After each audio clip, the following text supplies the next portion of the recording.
Buenas tardes a todos, a todas. Muchas gracias por la respuesta a la convocatoria.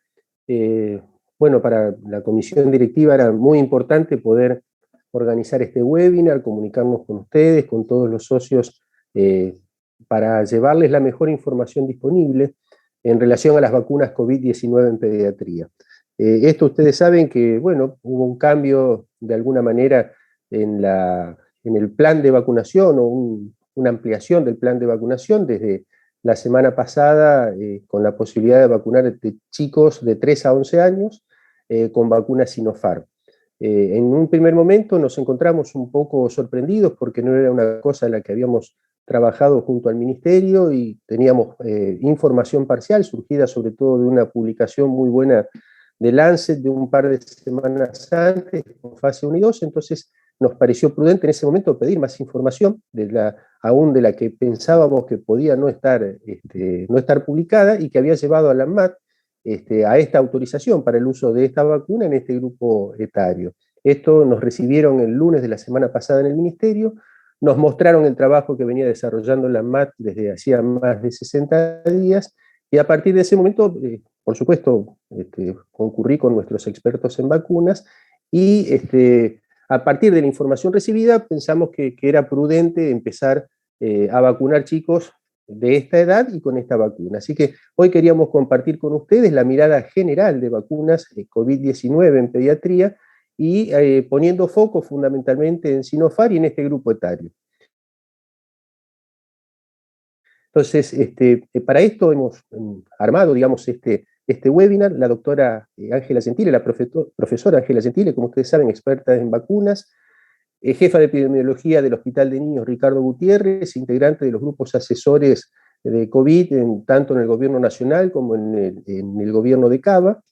También nos acompaña la doctora Charlotte Ruff, también experta en vacunas, pediatra infectóloga, y nuestro representante de la Sociedad Argentina de Pediatría en la CONAIN, en la Comisión Nacional de Inmunizaciones, y la doctora Elizabeth Bogdanovich, pediatra infectóloga, integrante del Comité de Infectología y también de la Comisión Directiva.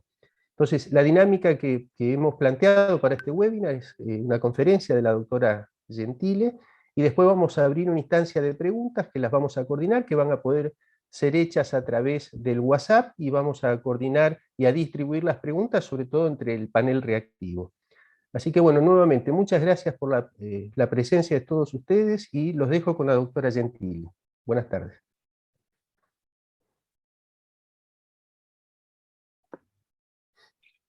Buenas tardes a todos. Bueno, muchas gracias, Omar, por la presentación. Un gran saludo.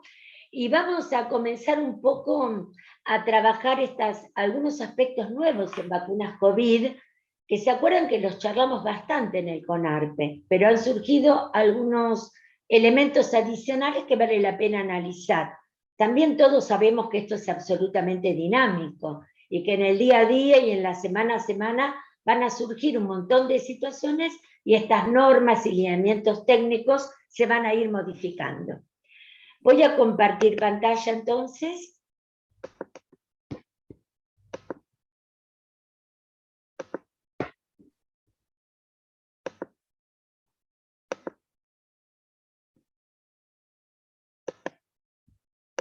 ¿Se ve bien?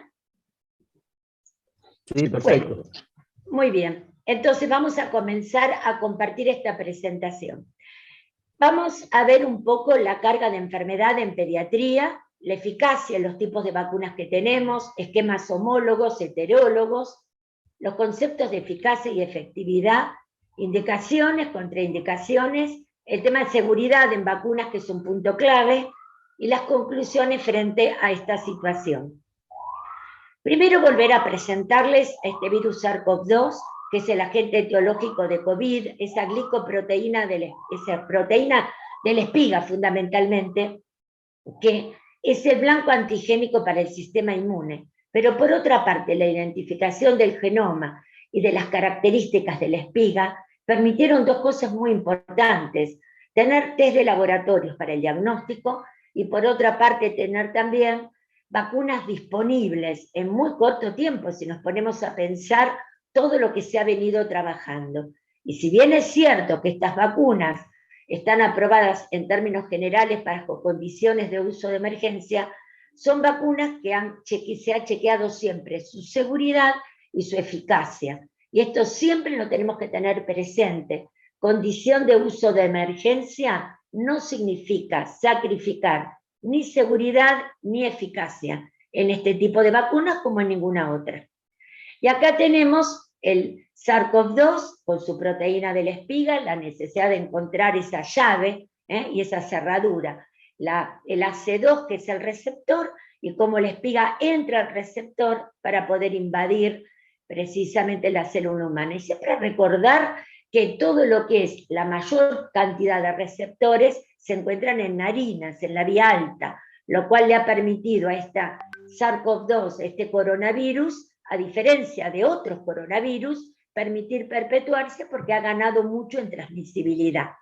Y acá tenemos las semanas epidemiológicas argentinas, y claramente se ve el 2020 con un brote epidémico importante, pero sobre todo el gran brote del 2021, entre las semanas que claramente ustedes lo ven especificados de la semana 14, 15, y en este momento una situación epidemiológica muy favorable, con una disminución clara del número de casos. Y acá vamos a repasar un poquito qué sabemos de pediatría. Esta es la situación actual, de acuerdo a la página web del Ministerio de Salud, a la semana epidemiológica 31, en el cual el 10.8% de los casos confirmados hasta el momento corresponden a menores de 20 años. Esto es un porcentaje muy semejante a todos los países de América Latina. Entre el 7 y el 10% habitualmente son casos pediátricos. Y ahí tenemos la cantidad de pacientes fallecidos, que es de alrededor, por lo menos al momento, a la semana 31, era de 294.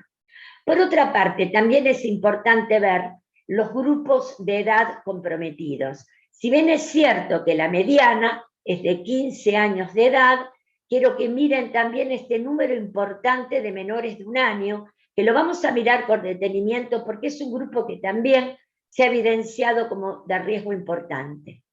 Y acá tenemos un tema nada menor en pediatría, porque si bien es cierto que los chicos hacen en términos generales formas leves o asintomáticas, tampoco el riesgo es igual a 0.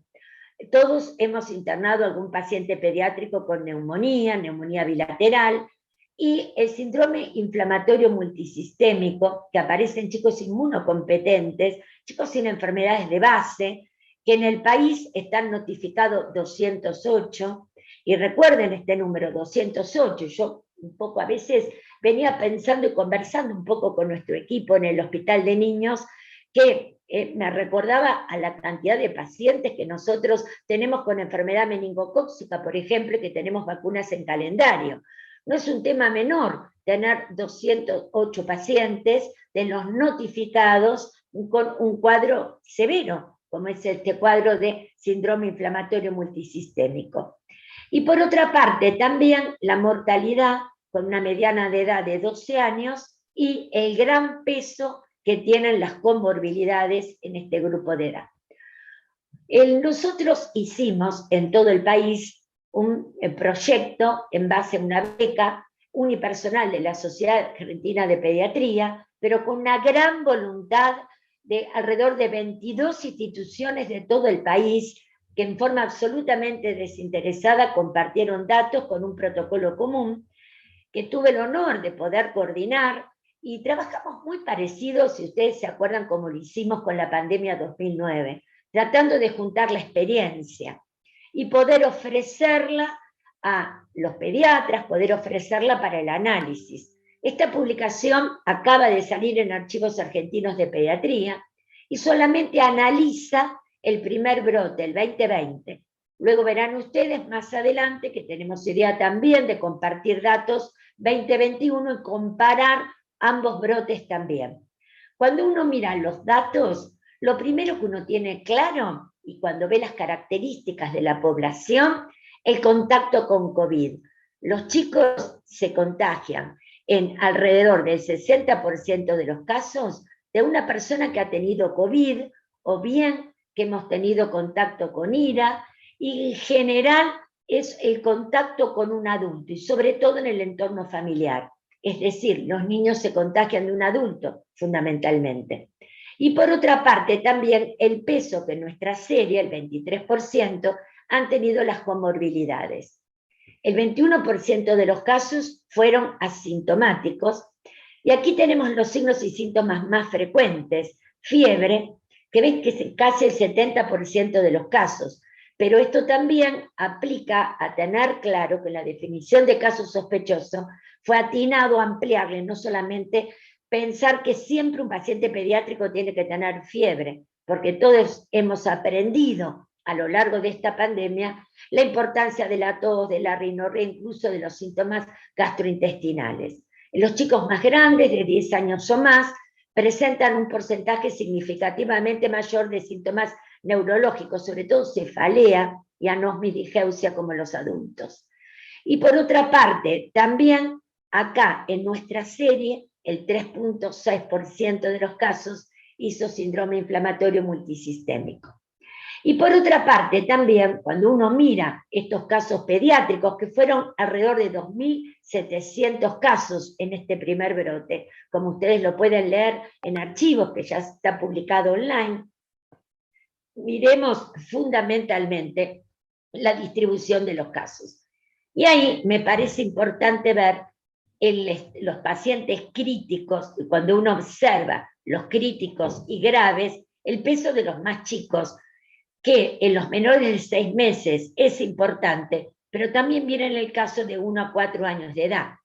Es decir, en general son casos leves, pero los centros asistenciales hemos visto este tipo de casos absolutamente preocupantes, y por otra parte también con comorbilidades, como ya lo hemos marcado anteriormente. Estos son los resultados del análisis multivariado que muestra cuáles son los factores asociados a esta presentación grave en pediatría. Por otra parte, la residencia en barrios vulnerables ha sido un factor de protección, probablemente por la altísima transmisibilidad que se da en este tipo de situación. Les quiero mostrar ahora, y ya adentrándonos directamente sobre el tipo de vacunas, y dejando de lado las características epidemiológicas, que recuerdan las 4 plataformas: inactivadas, asuvanidad proteica, ARN mensajero y vectores virales. Las vacunas que utilizan ARN mensajero son las vacunas, por ejemplo, que ustedes la ven en el cuadro de Pfizer y Moderna. Son vacunas en la cual la orden para fabricar la espiga llega a través de un ARN mensajero. La espiga genera una respuesta inmune controlada.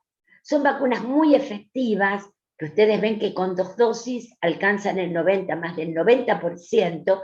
Con una primera dosis, en realidad, es mucho menor la eficacia que tienen, pero con 2 dosis, con un esquema completo, superan el 90%. Estas vacunas son las que estamos usando en los adolescentes de 12 a 17 años de edad, que son las vacunas aprobadas, vacunas muy eficaces con un esquema completo de 2 dosis. Luego tenemos las vacunas que podemos decir que la orden llega a través de vectores virales, adenovirus no replicativo, es decir, un adenovirus en el cual lleva el mensaje que en las otras vacunas lleva el ARN mensajero. El adenovirus llega el mensaje de fabricar la espiga y generar una respuesta inmune controlada. Y acá son las vacunas que nosotros conocemos más, porque por ejemplo tenemos la vacuna de Johnson & Johnson, Janssen, que no se encuentra en nuestro país, pero que la ADMAT la acaba de aprobar, y que eventualmente en cualquier momento podríamos llegar también a tenerla. La aprobación es de la semana pasada. Después tenemos la vacuna de AstraZeneca, que también es otra vacuna vectorial, y la diferencia importante es el tipo de adenovirus que usa para la replicación. Por ejemplo, la vacuna de Janssen usa adenovirus 26, adenovirus humano. La vacuna de AstraZeneca usa adenovirus de chimpancé, por eso es CH por chimpancé y Ox por Oxford. Y luego tenemos, por ejemplo, la vacuna de Gamaleya, que está usando dos tipos de adenovirus, 26 y 5. Y esta es la única vacuna, la única, en la cual el componente 1 es diferente al componente 2.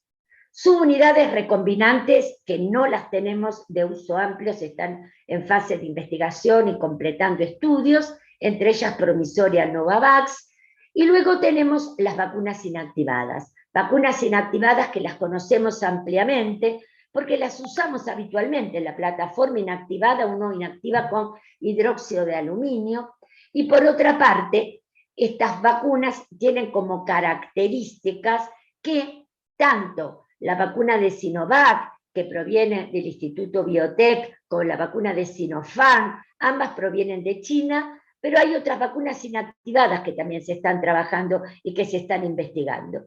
Cuando uno mira los resultados de la fase 3, también observa que siempre es importante cumplir un esquema de 2 dosis para lograr la mejor eficacia posible, como ustedes lo ven perfectamente en ese cuadro. Y creo que es importante marcar el avance que tuvo el país en poder investigar componentes, digamos, poder trabajar con plataformas que son heterólogas. Es decir, yo le doy una primera dosis de una vacuna y una segunda dosis de otra.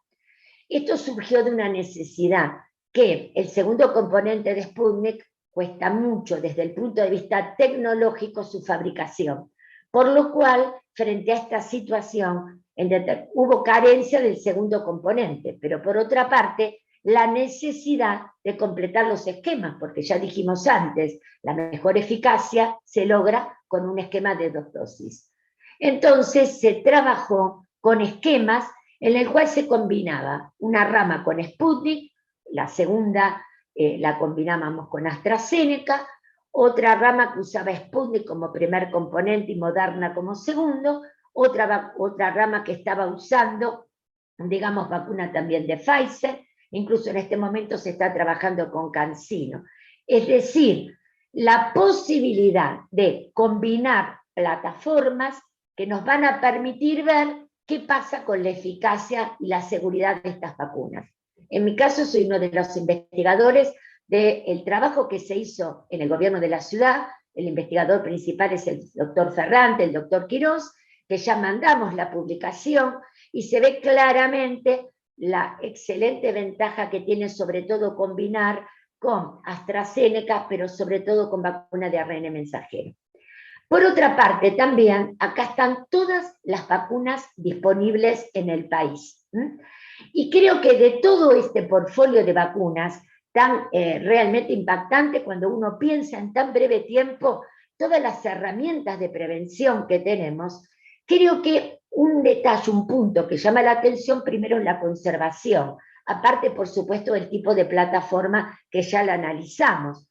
Por ejemplo, las vacunas de Moderna o las vacunas de Pfizer son más desafiantes en su conservación porque requieren congelación.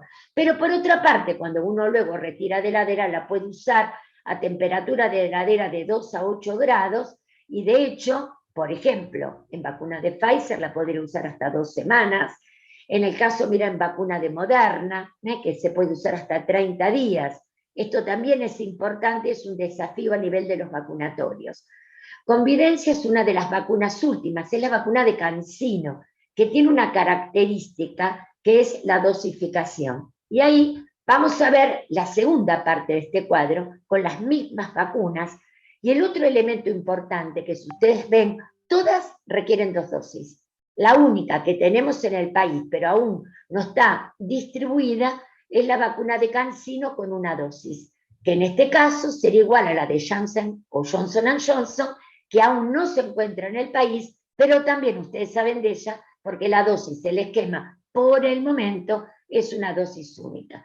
Entonces, estas son las características generales de estas vacunas, donde también van a venir en viales diferentes, y los intervalos entre dosis son también diferentes. Por ejemplo, la vacuna de AstraZeneca, si bien uno puede dar la menor intervalo, se ha visto que la mejor eficacia es alrededor de 2 meses, mientras que en general en el resto es de 21 días a 28 días. Pero estos son más o menos las características técnicas más importantes. Y acá tenemos la vacuna de Sinopharm.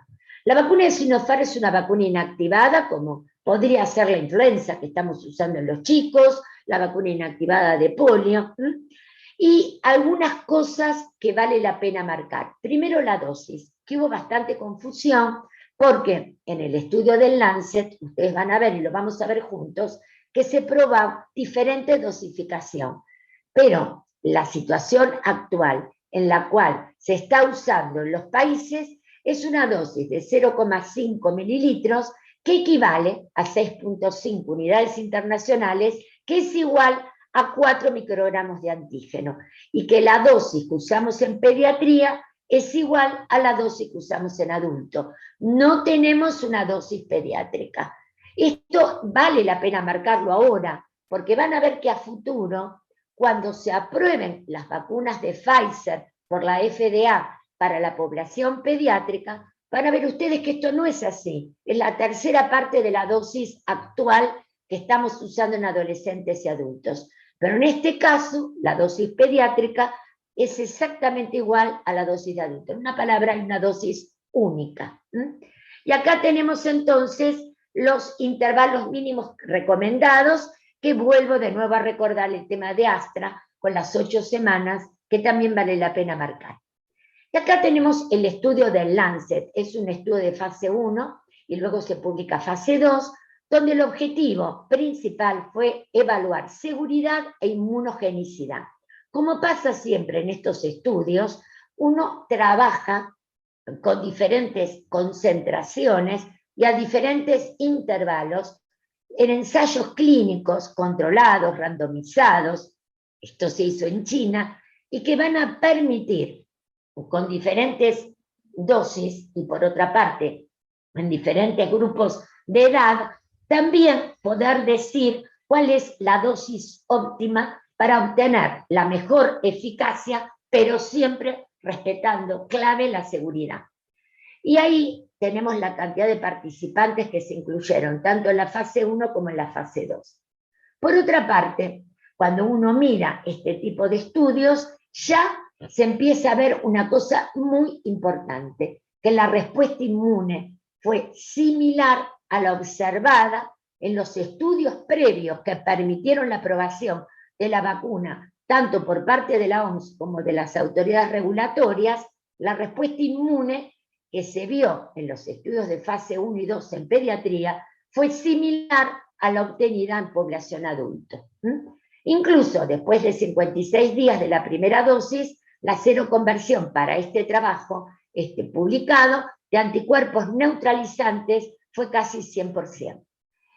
Si bien no tenemos un correlato de protección estricto en lo que pasa en SARS-CoV-2, como por ejemplo lo tenemos en hepatitis B, todos sabemos que tenemos que llegar a un anti-HBs de 10 microgramos por mililitro. Acá no podemos dar ese número mágico, pero sí se trabaja en este momento en vacunas SARS-CoV-2 en el mundo usando anticuerpos neutralizantes. Incluso la respuesta frente a variantes se mide también en cuánto disminuye la concentración de anticuerpos neutralizantes.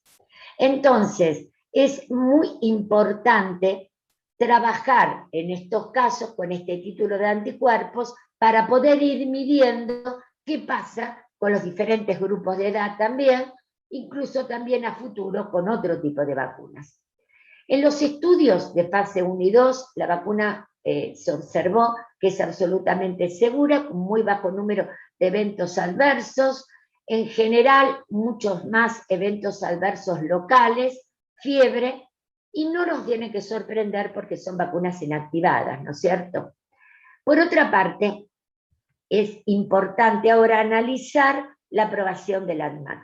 El ANMAT dice que la inmunogenicidad que corresponde a los grupos etarios evaluados presenta una cantidad de anticuerpos neutralizantes, recordemos que lo estamos usando como un subrogante de correlato de protección, prácticamente compatible a los valores esperados. ¿Y cuáles eran los valores esperados? Los de la población adulta, de 18 años y más, porque eran los valores que se han obtenido con este tipo de vacunas.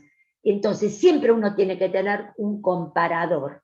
Por otra parte, también habla que en las dosis trabajadas la cuadriplicación de los títulos de anticuerpos neutralizantes y los IgG fueron todos muy altos, un excelente seroconversión al mes. También habla de la fase 3, en el cual se vio, y estos son datos que tiene el ANMAT, que no hay ningún tipo de problemas en cuanto a la seguridad, que esto es también lo que uno está observando en aquellos países que están usando este tipo de vacunas en situaciones de terreno. Hubo eventos adversos, pero que no estuvieron asociados a la vacuna, y que muchas veces ustedes saben que puede haber efecto adverso, que puede ser temporalmente asociado, pero no causado por una vacuna. Y eso sabemos que pasa y que es importante investigarlo. Entonces, lo que es muy importante entonces es esta situación en la cual uno compara la respuesta antigénica que se da en pediatría con una situación previa, que es la respuesta antigénica que se logra de 18 años y más. Entonces uno se pregunta, ¿pero por qué no hacemos en los chicos estudios de eficacia? A un grupo lo vacunamos, a otro grupo no lo vacunamos, los seguimos en el tiempo, y al seguirlos en el tiempo podemos evaluar la eficacia, como tanto estuvimos hablando hasta hace muy poco, y cuando empezamos a trabajar juntos con todos los pediatras para entender lo que eran las vacunas COVID. Y entonces surge el concepto de estudios puente, bridge, estudios de tipo que claramente en idioma inglés están descritos, ya publicación nacional, una muy importante de la semana pasada. ¿Y por qué surge esto? Porque cuando yo ya estoy teniendo vacunas de probada eficacia y seguras, éticamente yo no puedo dejar de darle a un grupo vacuna porque sabemos que esa vacuna es eficaz y que esa vacuna funciona y estamos en una situación epidemiológica de riesgo.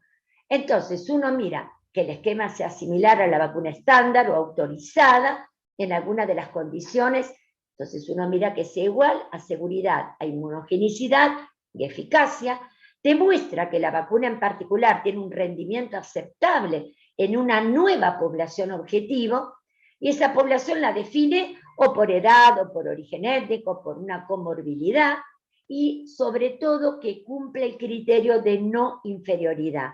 Es decir, que ese es el gran objetivo de los estudios puente. No puedo tener menos cantidad de esos anticuerpos neutralizantes. ¿Esto es algo nuevo en pediatría? No es nuevo los estudios puente. Si ustedes recuerdan, cuando nosotros empezamos a tener vacunas de neumococo, 7 valente, después 10 valente y 13 valente, siempre se hicieron estudios de eficacia, pero nuevas vacunas que están por venir, o incluso en algunos aspectos, cuando se investigó también vacuna 13 valente, por ejemplo, en vacunas de 15 o 20 serotipos de vacunas de neumococo, también se va a trabajar con correlatos de protección, porque yo en este momento no puedo someter a una población pediátrica que la vacuno para neumococo y a la otra no la vacuna. Tengo que usar estudio puente para poder aprobarla. O por ejemplo, la vacuna nonavalente de HPV.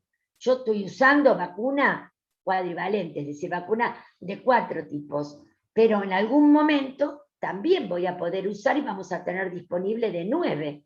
¿Pero qué vamos a hacer? ¿Vacunar un grupo sí, otro grupo no? No cumple las condiciones éticas básicas. Entonces, todo se va sacando comparando los estudios de inmunogenicidad y trabajando con ese gran concepto que es la no inferioridad. Y por supuesto, siempre con la tranquilidad de la seguridad, que eso es un punto clave. Entonces, ¿hay experiencias de Sinopharm en otros países? Sí, en este momento se está vacunando en El Salvador, se está vacunando población de 6 a 11 años, ustedes saben que en este momento hay un congreso SLIPE, y con la doctora Lourdes Dueñas, que es la referente, pedí información específica y me pasó las 94.000 dosis aplicadas, no había reportes de eventos adversos serios, y había algunos reportes menores que están, digamos, mostrándose. Otros países han usado estas vacunas de Sinopharm, China, Emiratos Árabes, El Salvador, que les estaba comentando, que también es importante tenerlo en cuenta. Y si seguimos un poquito profundizando más esta situación, hay otras vacunas también inactivadas que se están trabajando. ¿Se acuerdan del cuadro? Yo les mostré que eran dos, Sinopharm y Sinovac. Sinovac es una de las vacunas más usadas en Chile, por lo cual también desde el Ministerio de Salud y las sociedades se plantearon qué hacer con la vacuna Sinovac en pediatría, que es la misma plataforma que la vacuna Sinopharm. Entonces se evaluó y se vio en estudios de fase 1 y 2 también el mismo camino que se hizo con Sinopharm. ¿Qué pasaba con la inmunogenicidad de niños y adolescentes? Y se observó, después de 2 dosis de vacuna, la proporción, es decir, la seroconversión de anticuerpos neutralizantes, se vio las tasas de seropositividad, tanto en niños como en adolescentes, y se vio que la inmunogenicidad de los niños vacunados con la vacuna en dosis bajas fue incluso superior a la del adulto. Los chicos responden muy bien a este tipo de vacunas. Y siempre usando, también en este caso, como pasó con Sinopharm, una dosis intermedia. Y siempre con el criterio de no inferioridad, que ese es el punto clave para la aprobación en estos estudios puente.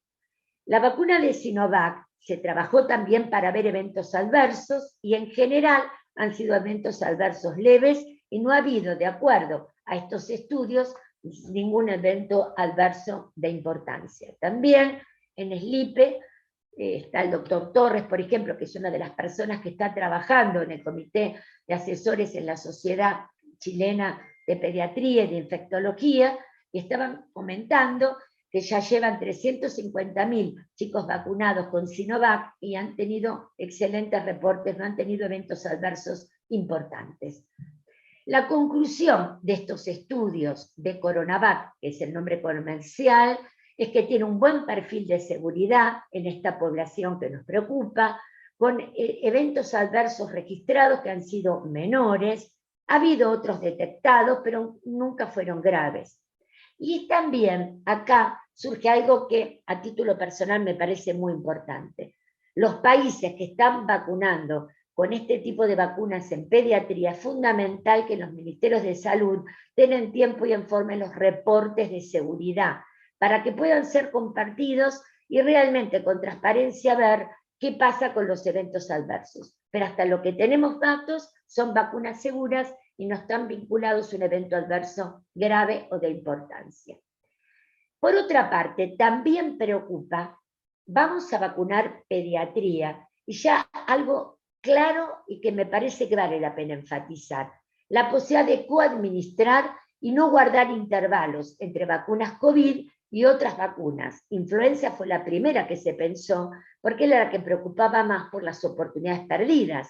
Se pensó en influenza y neumococo en adultos, pero ahora tenemos el gran tema de la vacunación pediátrica, con esquemas atrasados.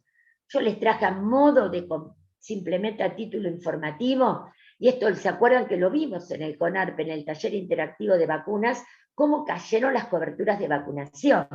Y por ejemplo, en una vacuna atrasadora, como es la vacuna quíntuple o pentavalente, nosotros estamos teniendo una cobertura de vacunación que apenas está llegando al 75%, y si uno viera el refuerzo no llega al 70%. Entonces la pregunta es, ¿vamos a perder oportunidad de completar los esquemas?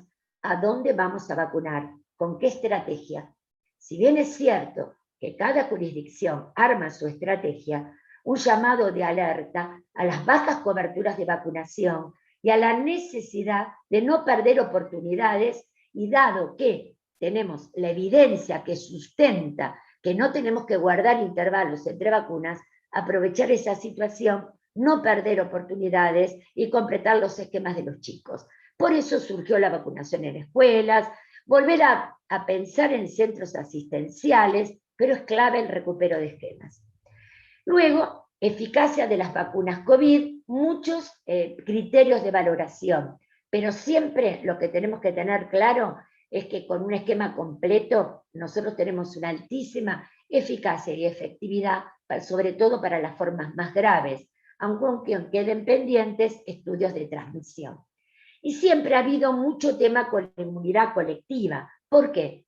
Porque la inmunidad colectiva es la que uno quiere lograr pero en esta situación han surgido variantes de mucha transmisibilidad. Y si ustedes observan esta gráfica, no es lo mismo tener un RO, que es un RO de 2 por cada persona enferma contagia a 2, con un 75% de vacunados, que tenerlo con una variante de alta transmisión con un RO de 5. Entonces cambia totalmente la cantidad de personas que tenemos que vacunar para lograr realmente esta inmunidad colectiva, que incluso con variantes de alta transmisibilidad se está hablando de un 80-85%. Y estas variantes de preocupación, que las conocemos y hablamos mucho de ellas, tienen esa característica, disminuyen la respuesta neutralizante. Esos anticuerpos neutralizantes que nosotros antes lo vimos y que subrogamos para poder entender lo que es la eficacia y la efectividad en estas vacunas. Es por eso entonces tan importante integrar la vigilancia genómica para ver realmente qué circula y qué variante circula y ver la transmisión, no solo en viajeros, sino en no viajeros. Por el momento nosotros tenemos muy baja proporción de personas con variante Delta, muy alta, como ustedes lo ven muy bien en el cuadro, de acuerdo al informe país en viajeros, pero muy baja como transmisión de comunidad. Y esto es un punto importante también para en este momento aprovechar a completar esquemas de vacunación y que tampoco, y sobre todo, siempre pensando en el riesgo, no puede haber población adulta con esquemas incompletos. Es nuestro primer también objetivo, no lo tenemos que olvidar, aunque ahora estemos analizando la vacunación en pediatría. Esta vigilancia genómica es muy importante, esto es un informe país de los presentados, pero también me parece marcar la importancia de un esquema completo. Este es un artículo que hace muy poquito salió este año, en el cual se observa este tema de la protección de la comunidad o de rebaño, que cuesta tanto ver cómo lograrlo. Y este estudio, en base a modelos matemáticos, concluyó que en promedio, cada vez que uno eleva un 20% el número de individuos que están vacunados en una población objetivo, va a lograr disminuir el porcentaje, digamos, de lo que es la incidencia de la enfermedad precisamente en los no vacunados. ¿Y cómo decrece? Aproximadamente 2 veces. Este tema de la protección de rebaño también lo conocemos, porque sabemos que en pediatría uno vacuna muchas veces a un determinado grupo de edad y logra una protección indirecta, pero claro, se necesita una determinada cobertura de vacunación para que esa protección indirecta tenga lugar. Y acá tenemos Argentina, tenemos aproximadamente en este momento, para esquema completo, eso es un dato del día de hoy, para esquema completo con 2 dosis, el 52.7% de la población. Todavía queda y hay que hacer un esfuerzo para continuar en esa línea. Cuando uno mira la población de 18 años y más, el 70%, pero queda un gran porcentaje de población que obviamente no está vacunada y que se está comenzando a vacunar, o segundas dosis de población adulta, o ahora adolescentes, y en este caso la vacunación pediátrica. Efectividad, esto ya lo hemos conversado muchas veces, para las formas graves, mortalidad, cualquiera de las vacunas con esquema completo tiene una excelente, digamos, efectividad, un excelente, digamos, impacto en lo que es la mortalidad. Recordemos todo lo que se trabajó para adolescentes con factores de riesgo, todo lo que trabajó la Sociedad Argentina de Pediatría en esa dirección, con todo el grupo de chicos para vacunar, y ahora todos los chicos sin comorbilidades, y precisamente en ese momento los fundamentos eran, si bien es cierto que muchos presentan formas leves, hay grupos de riesgo con comorbilidades, también hay chicos sanos que tienen factores de riesgo. Y por otra parte, también tenemos un grupo de mucha movilidad y que también al haber en este momento una mayor presencialidad y mayor movilidad, no es un dato menor también vacunarlos. Entonces, por eso se trabajó muy fuerte en la vacunación de adolescentes con y sin comorbilidades, sabiendo claramente un porcentaje muy importante de la población representan, y recuerden ese esquema de cómo uno va vacunando y logra mayor protección de rebaño también. Y luego las contraindicaciones. Ya sabemos que la hipersensibilidad, en el caso que uno tiene una reacción anafiláctica a la primera dosis, evidentemente no va a dar la segunda dosis, una enfermedad aguda o una contraindicación temporal, una enfermedad grave o aguda en el momento. Creo que es importante porque esto es algo muy nuevo que acaba de salir de la vacunación de personas con antecedentes de alergia, que la Comisión Nacional de Seguridad en Vacunas trabajamos con la Sociedad Argentina de Alergia, y acá se observa, y creo que esto también lo pueden ustedes consultar, la importancia de tener solo contraindicación absoluta algún componente de la vacuna. Entonces se refiere en la guía que está publicada en la página web del Ministerio, los componentes de las vacunas. Por ejemplo, polietilenglicol, que incluso está presente en cosméticos, en algunos medicamentos, o la vacuna de Moderna, que tiene trometamol, que está también presente en algunos excipientes.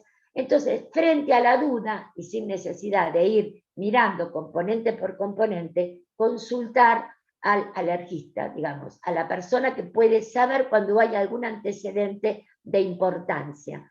Porque esto también es un punto que se marcó y que esto es importante también tenerlo en cuenta. Por otra parte, en pacientes oncológicos, oncohematológicos, enfermedad inmune, trabajando siempre al lado del especialista para poder indicar estas vacunas en el momento más oportuno.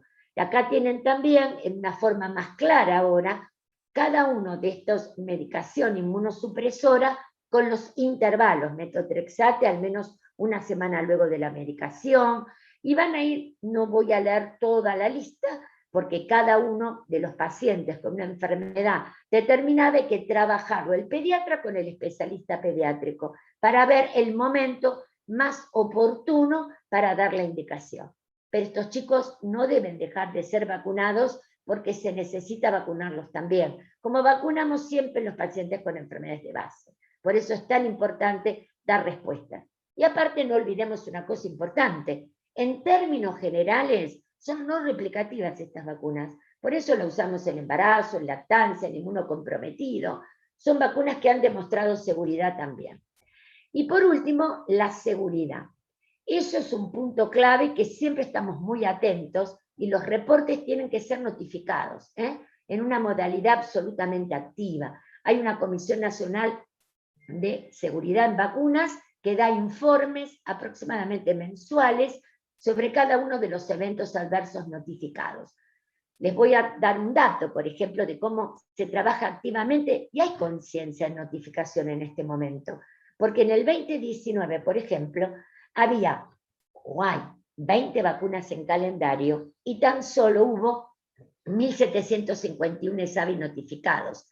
En el año 2021, cuando empezamos a vacunar con COVID, hubo 48.305 ESAVI, tan solo 1.1% de evento grave. Estos son datos de Argentina. Aumentó el 5.500% la notificación. Y eso está muy bien. Y es lo que hay que hacer, notificar cuando uno tiene un evento que le preocupa.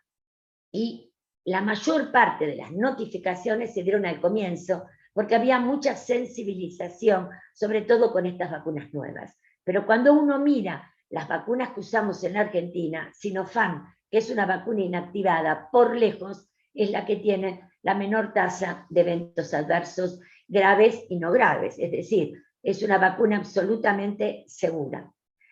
Y acá lo que también es importante, y esto lo comento para poder hacer una buena investigación epidemiológica, tener buenos datos clínicos, porque si uno no entiende al paciente, y al paciente tenemos un buen diagnóstico de laboratorio, de imágenes, no podemos entender entonces si esto puede ser una asociación causal o mediada por el proceso de vacunación, o bien puede ser indeterminada, no tenemos plausibilidad biológica, no sabemos todavía, lo dejamos en el costado porque hay que seguirlo investigando. O bien, la asociación es temporal, se dio la vacuna y justo sucedió eso, pero para eso tenemos que tener un muy buen manejo clínico de laboratorio y de imágenes del paciente para poder entenderlo. Y aquí surge el último punto que quiero tocar, que es el de miocarditis en adolescentes, que siempre muchas preguntas hay alrededor de este punto. Esto fue un primer alerta que apareció en el Pediatrics, si ustedes recuerdan bien, pero luego el VAERS, que es el sistema de notificación en Estados Unidos, hizo todo un estudio. Es un sistema de notificación pasiva, pero muy activa, entre comillas, en este momento. Hizo un estudio para poder ver exactamente el peso de esta situación. Y se vio que la posibilidad de desarrollar miocarditis con vacunas ARN mensajero era de 4.4 por millón con la primera dosis y 12.6 con la segunda dosis. En general es más frecuente en varones, después de la segunda dosis, y en los primeros 4 días de la administración de esa segunda dosis. Entonces uno dice 12.6 por millón, pero por otra parte, cuando uno mira qué es lo que pasa con la enfermedad COVID en adolescentes, la posibilidad de desarrollar miocarditis en jóvenes sanos con COVID es 1 de cada 43 pacientes. Entonces siempre hay que mirar el riesgo y el beneficio, porque esto también lo hemos visto cuando analizamos trombosis. En última instancia, COVID es una enfermedad trombótica, y siempre hay que analizar lo que uno tiene de tasas relacionadas a ese evento en la comunidad y compararlo. Es por eso que cuando uno mira el síndrome inflamatorio multisistémico, que ya vimos que es poco frecuente, pero lo hay, y uno dice, bueno, ¿qué pasa con esta trombosis? ¿O qué pasa con las miocarditis? Y por ejemplo, en los grupos de pacientes se ha visto que esta miocarditis puede estar presente en el 75.3% de los casos con esta entidad clínica. Por eso es tan importante evaluar siempre el riesgo versus beneficios, y esos 12 casos por millón de vacunas administradas versus tener un cuadro clínico grave que puede también causar miocarditis. La Sociedad Argentina de Cardiología adhirió a esta situación también, hablando de que los beneficios de la vacunación son ampliamente superiores a los riesgos de contraer la enfermedad, y habla también de estos datos dados por el VAERS, y la OMS también apoya claramente la vacunación, porque evidentemente esta es una enfermedad que conlleva riesgos de estas características, y cuando uno lo compara a la vacunación, evidentemente está muy claro el panorama y la decisión a tomar. Lo que es, y esto un poco ejemplifica en esta slide lo que yo les comentaba del peso de la decisión y cómo uno mira el riesgo versus el beneficio. Lo importante, mantener la confianza, porque ustedes saben que si nosotros no tenemos una posición clara, la transmitimos con claridad, también corremos el riesgo de abrir una puerta. Esa puerta son los movimientos antivacunas, que no les importa el COVID, les importa ir contra todas las vacunas de calendario. Y luego ahí nuestro mensaje, nuestra prédica, todo lo que hacemos va a costar mucho más. Por eso es muy importante mantener la confianza para poder permitir vacunar a nuestros chicos en tiempo y en forma. Y no olvidarse nunca de las vacunas de calendario, que estamos absolutamente preocupados. Vacunación en pediatría, considerar que la vacunación adulta, si yo tengo adultos muy vacunados, evidentemente el virus encuentra un canal de transmisión en todos los no vacunados, y los no vacunados van a ser los chicos. Que los chicos tienen formas severas, sí, son muy poco frecuentes, pero las hay, y ya las vimos. Que puede haber secuelas a largo plazo, ya hay datos de long COVID, hay más datos en adultos que en pediatría, pero se está viendo. Hay factores de riesgo que pueden ser desconocidos, variantes, no sabemos si Delta es la última variante, tampoco sabemos si vamos a tener un brote de Delta. Hay una variante Mu que ya está en Colombia, puede haber otras variantes. Entonces es muy importante ofrecer lo mejor que uno puede frente a una pandemia que, para que quede claro, no terminó de ninguna forma. El tener una disminución del número de casos no es decretar la finalización de la pandemia. Y por supuesto lograr esta inmunidad de grupo, como yo les comentaba antes, que ya hay modelos que permiten, que están publicados, me gusta siempre mirar lo publicado, porque eso nos va a permitir poder avanzar en esta situación. Entonces, evitemos la propagación, sigamos trabajando con protocolos, trabajemos con identificación de caso, contacto, trabajemos con los programas de vacunación avanzando con esquemas completos, y recordemos que esta no es solamente una situación de salud, atraviesa muchos aspectos, aspectos emocionales, económicos, de todo tipo. Por eso las soluciones tienen que ser integrales y abarcativas realmente. Y el otro tema grande es la equidad. Jonas Salk nunca patentó su vacuna de polio. Necesitamos realmente tener equidad en nuestros países y poder todos tener accesibilidad. Esto es un mensaje más global, que creo que las entidades internacionales rectoras, el tema de equidad no es un tema nada menor y que hay que seguirlo trabajando con mucha profundidad. Bueno, muchísimas gracias por la atención y bueno, pasamos al panel reactivo y a poder compartir con ustedes las certezas y las incertidumbres. Muchas gracias.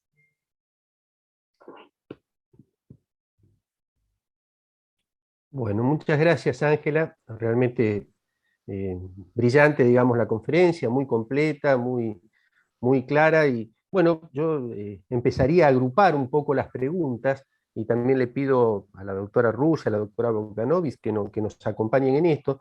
Hay varias preguntas con respecto a contraindicaciones, por ejemplo, ¿no es cierto? ¿Qué pasa con los chicos con alergias, por ejemplo, al látex, a la proteína de leche de vaca?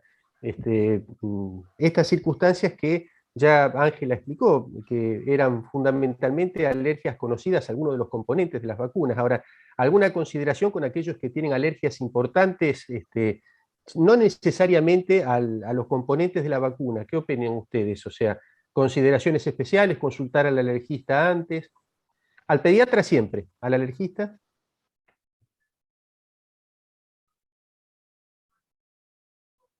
Bueno. Cualquiera.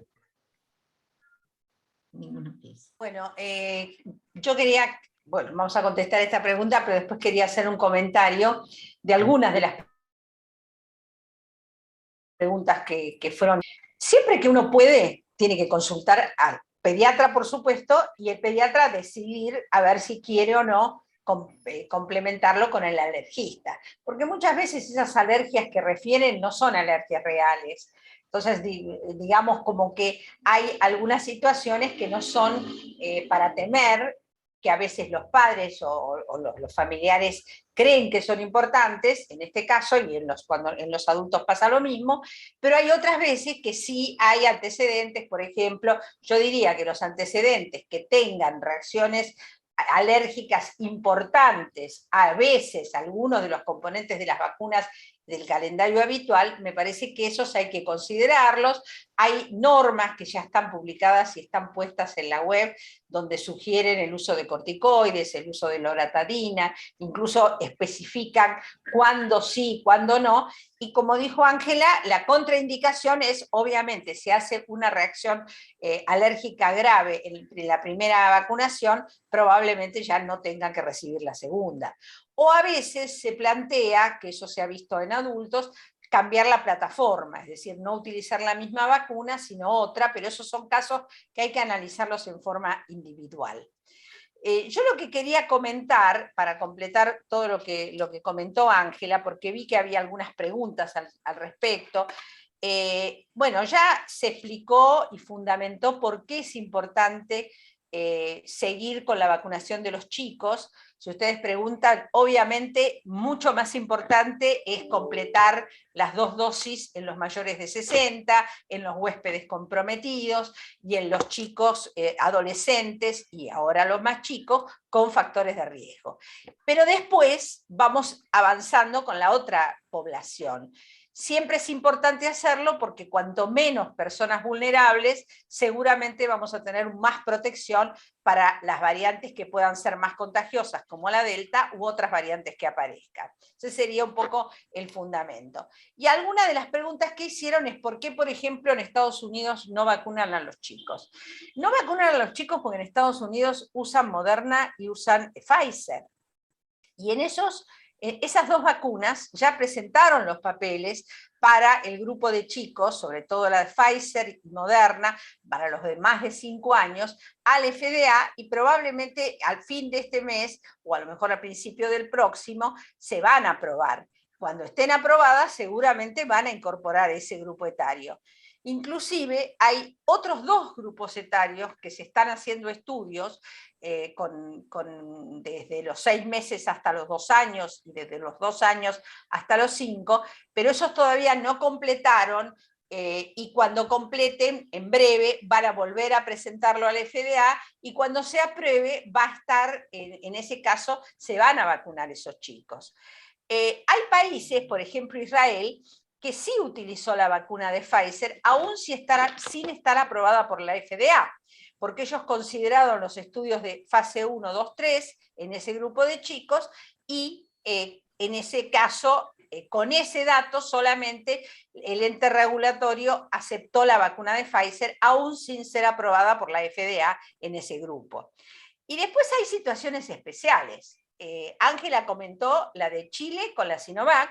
También tenemos que saber que Cuba vacuna con Soberana, que es una vacuna que obviamente no va a estar tan bien aceptada en el mundo de occidental, y digamos, sobre todo por Estados Unidos, o quizás la OMS, no va a ser tan fácil, pero ellos tienen esa vacuna y la usan, y esa es la razón por las cuales algunos países empezaron. Emiratos Árabes es el que está haciendo el estudio de fase 3 y está vacunando a su población, lo mismo que China. Todos sabemos que los datos no son muy accesibles en esos países, pero hay una buena respuesta, porque son países muy poblados, sobre todo China, donde tienen muy buena respuesta a estos grupos etarios. Probablemente no tengan todavía publicaciones, pero sí tienen bastante buena respuesta.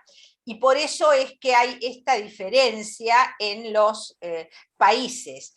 Todos los países van a terminar incorporando el grupo de chicos, pero se van a manejar seguramente cuando Pfizer, que es la que tiene más vacunas, sobre todo en Europa y en otros lados, ahí probablemente vayan a incorporar. También Sputnik está haciendo trabajos, Janssen también. Bueno, siempre se van aumentando vacunas nuevas que están en desarrollo, van aumentando esto, y esta es la razón.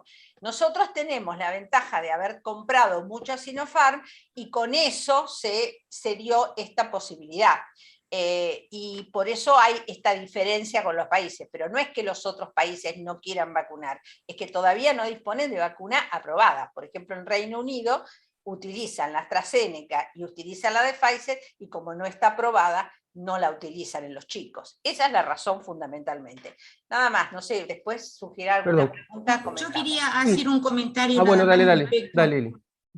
respecto del tema de la alergia y la vacunación, que en chicos que tienen antecedentes de alergias mayores, aunque no estén realmente vinculadas a la vacuna, lo que se recomienda es vacunarlos en centros con la complejidad adecuada. Es decir, esos chicos no pueden ser vacunados en un lugar periférico. Esos chicos tienen que ser vacunados en lugares donde haya terapistas, donde haya personal entrenado para manejar eventualmente manifestaciones de alergia mayor, sobre todo, digamos, el compromiso de la vía aérea.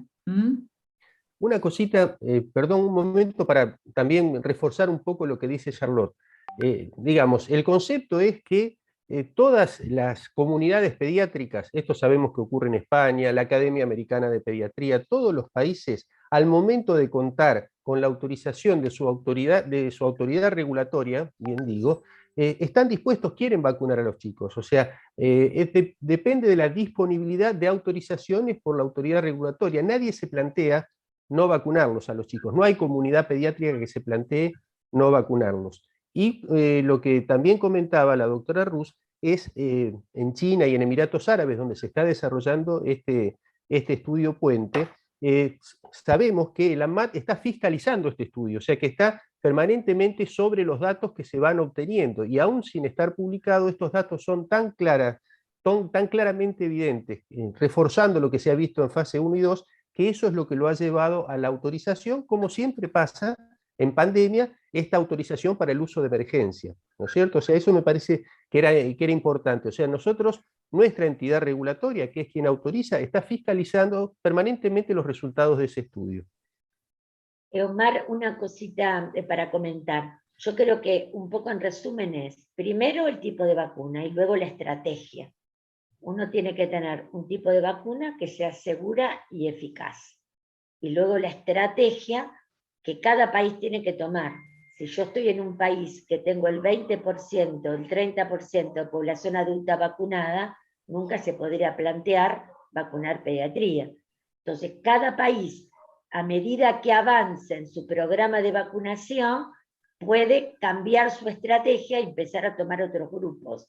Entonces, eso está en relación directa al riesgo. Los que más riesgo tienen son los primeros que tienen que estar vacunados. Eso es lo que tenemos también que tener claro. A medida que vamos avanzando con más porcentaje de adultos mayores y luego adultos en etapa intermedia vacunados, podemos ir vacunando más, que también es una forma indirecta, por lo comenté yo, el tema de la protección de rebaño. Hay muchas preguntas que hablan de eficacia. No vamos a encontrar las mismas estudios de eficacia tradicionales que vimos con las primeras vacunas, ¿no es cierto? Que a un grupo vacunábamos y a otro grupo no vacunábamos. Quizás los últimos estudios sean los de Pfizer ahora, porque de hecho sé que hubo una propuesta de Janssen de hacer también un estudio tradicional de eficacia y no se autorizó.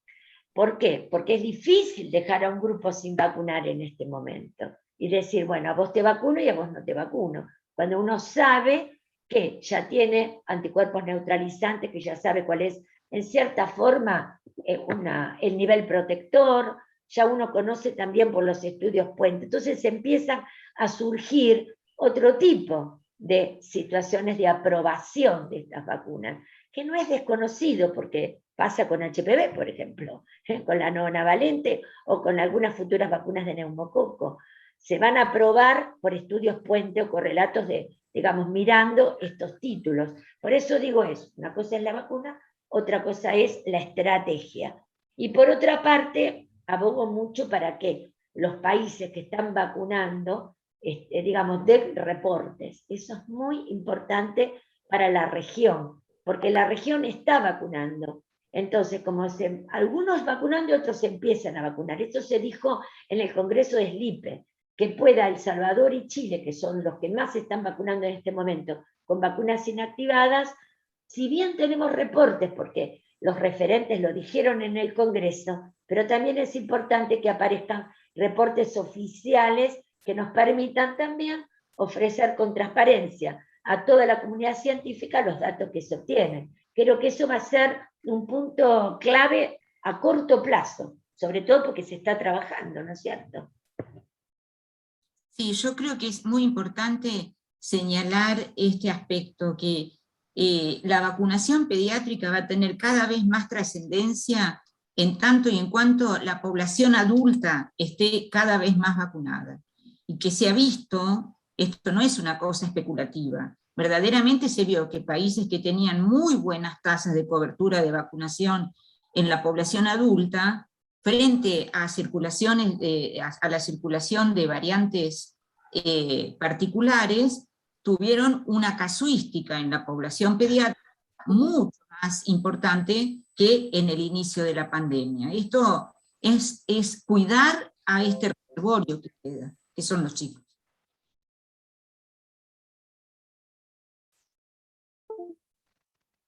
Después hay algunas preguntas con respecto a si hay algún intervalo entre un paciente que ha padecido COVID y la aplicación de esta vacuna y en este grupo etario. ¿Cuál sería la respuesta? No, la respuesta es que las personas que han padecido COVID, en general, una vez que tienen el cuadro clínico resuelto, están clínicamente dados de alta, están en buenas condiciones, pueden recibir la vacunación COVID.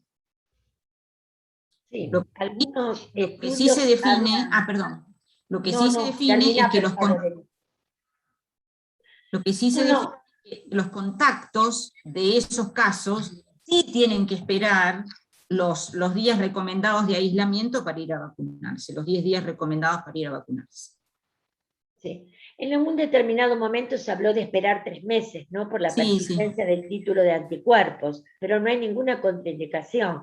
Y de hecho, si ustedes se acuerdan, cuando empezamos a vacunar equipo de salud, con alta clínica y epidemiológica le damos la dosis correspondiente. Y la otra cosa que se está trabajando mucho, y hay un paper del Reino Unido que habla si los adolescentes que tuvieron COVID, que generalmente hacen títulos muy altos de anticuerpos, a lo mejor con una sola dosis sería suficiente. Esa es un poco la estrategia que está usando el Reino Unido con Astra. Pero esto es una estrategia y esto hay que evaluarla también en el tiempo. Por el momento, acá la indicación sigue siendo 2 dosis, ¿no? Pero esto es dinámico. La cantidad de papers que aparecen por semana permanentemente, trayendo más datos, hacen también que muchas indicaciones se vayan cambiando. Por ejemplo, al comienzo se decía una dosis y vacunar mucho con una dosis. Pero después se vio que con la irrupción de variantes no alcanzaba. Entonces hubo que hacer un cambio y decir, no, basta de alcanzar a muchos con una dosis. Necesitamos 2 dosis para enfrentar esto. Entonces, hay lineamientos que van cambiando. Por el momento son 2 dosis, por lo menos para nosotros se ha padecido COVID, pero en el mundo ya se está investigando esto también, ¿no? Sobre todo en adolescentes que tienen títulos muy altos y a lo mejor en aquellos que han padecido COVID con una sola dosis alcanzaría. Pero bueno, lo concreto es que hoy, para acá, para el ahora, son 2 dosis. Sí, hay varias preguntas también con respecto a la tercera dosis, no hablando ya, por supuesto, de lo que estamos hoy especialmente interesados, que es Sinopharm de 3 a 11 años, sino en general. Digamos, ha habido comunicaciones en los últimos días de que algunos países están adoptando la tercera dosis y se está especulando que en algún momento en nuestro país también, siempre con los priorizados, esto sea factible o sea necesario. ¿Quieren reforzar algo más de ese concepto? Sí, creo que seguramente que nosotros vamos a dar una tercera dosis, pero como dijimos en las 3 al mismo tiempo o en distintos momentos, primero los mayores de 60, los que tienen factores de riesgo, los adolescentes y los niños. Y cuando tengamos esa población bastante cubierta, que estamos en ese camino, pensaríamos en una tercera dosis y también en ese momento habría que elegir a quién. Y en todos los países se están poniendo primero a los que tienen alguna inmunosupresión, después a los mayores de 60 y al personal de salud. En ese orden. Así que si pensamos en esta estrategia, seguramente antes de fin de año o al comienzo del año que viene, seguro se va a dar una tercera dosis. No solo para los pacientes, como se dijo, que tuvieron Sinopharm o Sinovac, sino para todos. Ahí seguramente va a haber experiencias y va a haber trabajos que avalen todo esto, que como siempre los trabajos van a estar después que tengamos los datos, pero la perspectiva de una tercera dosis es cierta. Bien. Después hay varias preguntas con respecto a, digamos, el objetivo primario de la vacunación. Creo que eso ya lo dijo Ángela, es prevenir las formas graves, entre ellas la SIN, y por otro lado también, por supuesto, en lo que consideramos priorizados, o sea, las comorbilidades. Eso me parece que fueron formuladas antes, a lo mejor, Ángela, de que vos ya lo expresaras en la conferencia. Yo traté en la diapo final de armar como una especie de rompecabezas, ¿no? De las cosas claro, que uno tiene en cuenta cuando piensa en la vacunación en pediatría. Que obviamente ustedes lo marcaron excelentemente bien, no es el primer grupo para vacunar. Uno tiene que tener un programa fuerte de vacunación y seguir vacunando. Recién ahí empieza a pensar en adolescentes y después empieza a pensar en pediatría. En ese aspecto esa es la línea, ¿no? Pero cuando uno llega a esa instancia que tiene vacunas, que está vacunando, entonces uno se pone a pensar, bueno, a ver, ¿qué pasa con los chicos? Y es ahí donde surgen esos aspectos que analizamos todos y que ustedes también marcaron muy bien en las respuestas, ¿no? Y sobre todo también, Ángela, que vos lo manifestaste, estos estudios de simulación matemática, de qué ocurriría con una tercera ola con los chicos vacunados o no vacunados, ¿no es cierto? Y esto un poco mirar en el espejo o el diario del lunes que nosotros manejamos de lo que pasó en el hemisferio norte, que es lo que ocurrió con la tercera ola de Delta con los chicos sin vacunar. No sé si quieren hacer alguna reflexión respecto a eso. estuve charlando bastante con Flor Muñoz. Flor Muñoz, ustedes la conocen porque vino a algunos congresos de la Sociedad de Pediatría, ella es la jefa de infectología de Houston, Texas Children, y comentaba un trabajo terrible, un hospital inmenso que en el 2020, parte del 2021, fue reconvertido y se convirtió en un hospital de adultos. Dejaron de atender chicos. Y aproximadamente ante unos meses en el hemisferio norte hay mucha, la predominante es Delta, claramente. Y las coberturas de vacunación no son homogéneas. Sobre todo los estados del centro tienen mucho más baja cobertura de vacunación. Entonces, variantes de alta transmisibilidad circulan eficazmente en la población no vacunada. Y en la población no vacunada son, o incompletamente vacunados, los adultos que han quedado, porque no tienen a lo mejor coberturas como algunos estados que tienen el 80%, sino que tienen mucho menos, y la población pediátrica que es la no vacunada. Y ella también marcó un poco las formas clínicas de gravedad que se estaban viendo internadas. Entonces, creo que, a ver, esto es un menú donde uno va armando la estrategia, ¿no es cierto? Y en esa estrategia es escalonada, pero llega un momento que es fundamental en esa estrategia escalonada considerar la vacunación de adolescentes y luego de los chicos. Perfecto. Bárbaro. Sí, porque muchas de las preguntas estaban referidas a eso. ¿Por qué hacerlo ahora, que estamos en un buen momento epidemiológico y con el grupo menos afectado en cuanto a la gravedad? Creo que la respuesta esa que has dado es muy clara. Es el momento ideal para hacerlo, para evitar justamente las consecuencias de una potencial tercera ola, como ocurrió en Estados Unidos, y sobre todo que sabemos que Delta está circulando, no predominante en nuestro medio, pero está circulando. Entonces eso creo que es uno de los... No, en absoluto. Y eso creo que es Todos otra de las quisiéramos, cosas. pero no terminó. No, estamos de acuerdo. Y también que se mencionó, pero particularmente en nuestro país me parece que esto de fortalecer la presencialidad que tanto nos costó lograr, los protocolos que permitiesen la presencialidad plena, sin lugar a dudas, cuanto más individuos de los que transitan la escuela estén inmunizados, es más probable que sea más robusta esta presencialidad, pensando en los 180 días de clase del año que viene, no ya lo que nos falta de este año, sino que también eso creo que es una razón muy válida como para decir es momento de vacunarnos junto con el avance de toda la campaña de vacunación. De las preguntas que han ido viendo, Charlotte, Eli, ¿alguna más que quieran, digamos, destacar como para...? Acá preguntan, hay muchas, ¿no? Pero algunas fueron muy parecidas. Acá preguntan si indicaríamos vacunas con ARN mensajero a niños o adolescentes que padecieron SIM grave y están en tratamiento cardiológicos aún pasados los 6 meses del evento. Acá voy a dar mi opinión personal, probablemente Elizabeth o Ángela puedan o no coincidir, pero yo particularmente creo que una de las premisas con respecto a vacunar a chicos que han tenido COVID es esperar que estén de alta. Entonces, uno dice el alta epidemiológica, que es el tiempo que uno sabe que no contagian, pero fundamentalmente el alta médica. Y estos chicos van a necesitar más tiempo, probablemente yo hasta que no tengan el alta. A mí particularmente me tocó, no en un chico, sino en un personal de salud, que bueno, sí, le recomendábamos la vacuna, pero todavía seguía con algunas arritmias y algunos problemas relacionados. La verdad que hasta que el cardiólogo no le dio el alta, a nosotros nos pareció que no era oportuno la vacunación. Esto es lo que se vio en casi todos lados.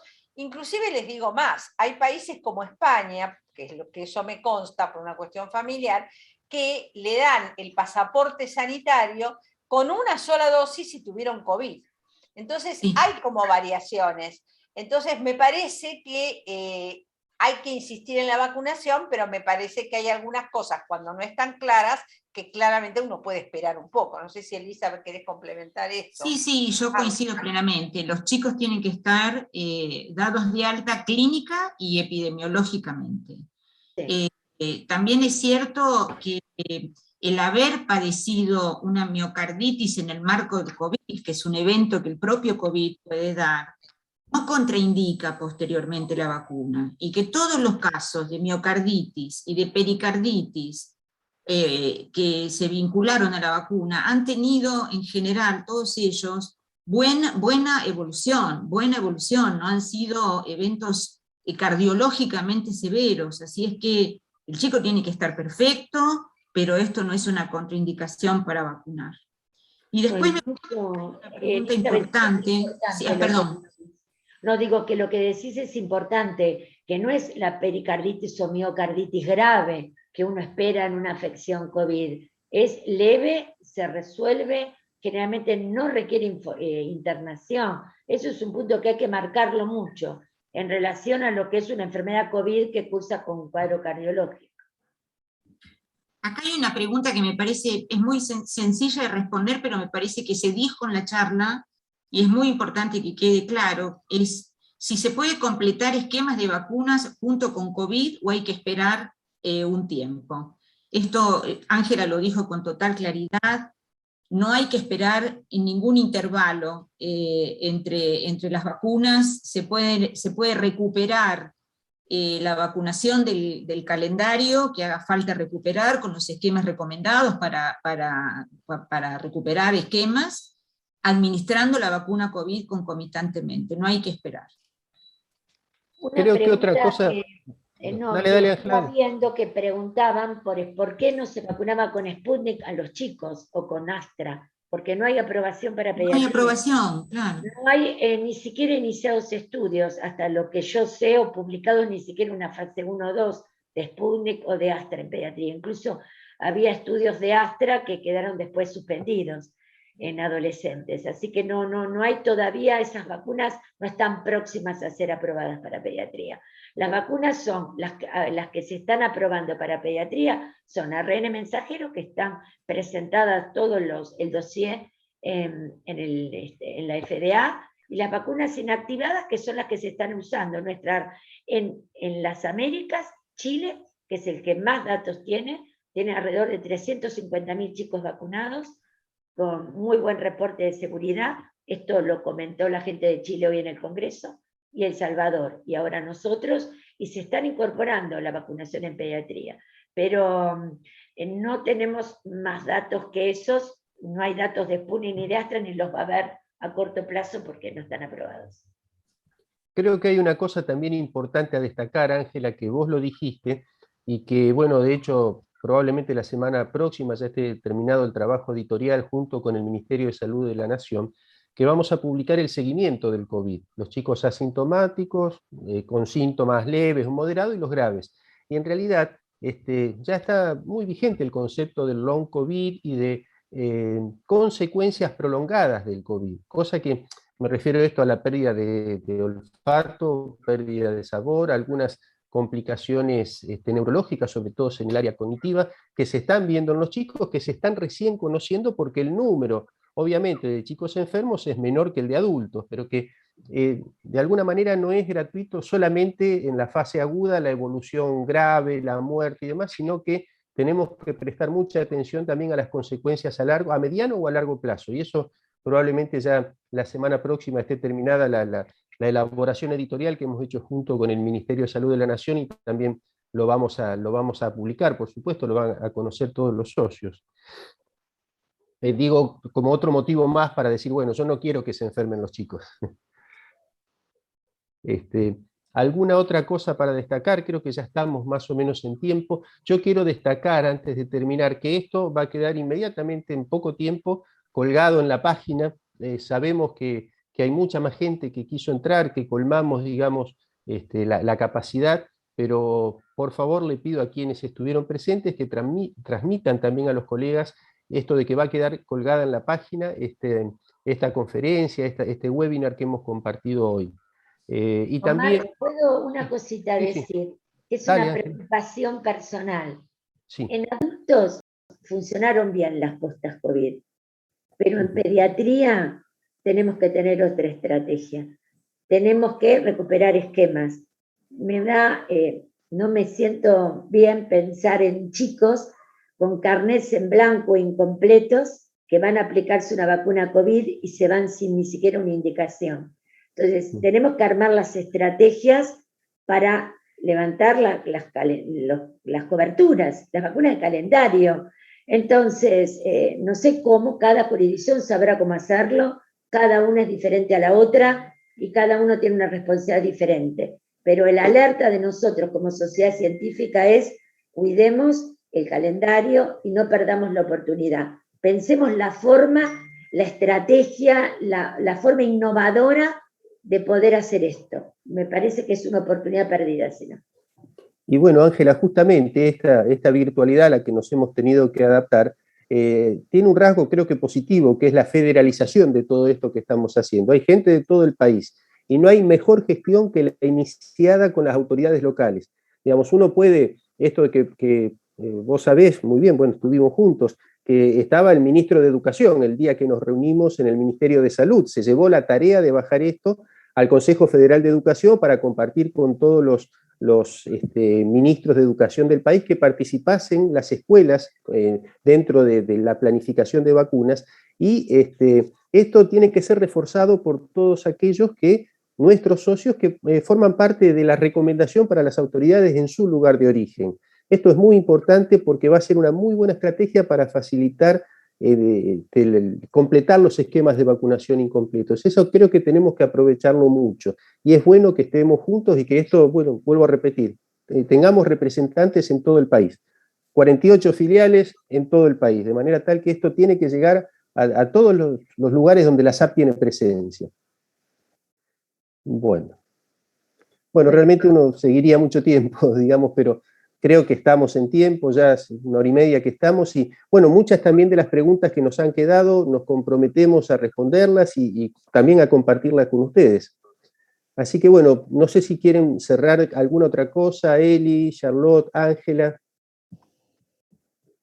Bueno, yo les agradezco a ustedes enormemente en nombre de la comisión directiva. Eli forma parte de ella porque realmente nosotros podemos afrontar todos estos desafíos justamente con nuestros especialistas y con nuestros expertos.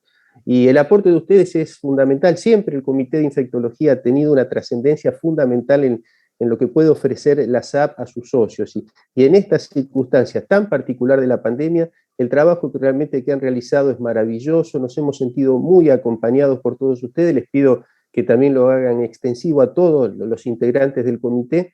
Y bueno, también da cuenta, digamos, de lo que significa la SAP, ¿no es cierto? Mucha gente bien intencionada, trabajando juntos, tratando de ofrecer a nuestros socios la mejor información disponible para tomar las mejores decisiones con sus pacientes. Así que lo hago público, quiero agradecerles enormemente cómo vienen trabajando para SAP y, bueno, transmitir esto, que nos sentimos muy acompañados y muy robustecidos en las recomendaciones con la presencia de ustedes. Muchas gracias. Y gracias a todos los presentes. Buenas tardes.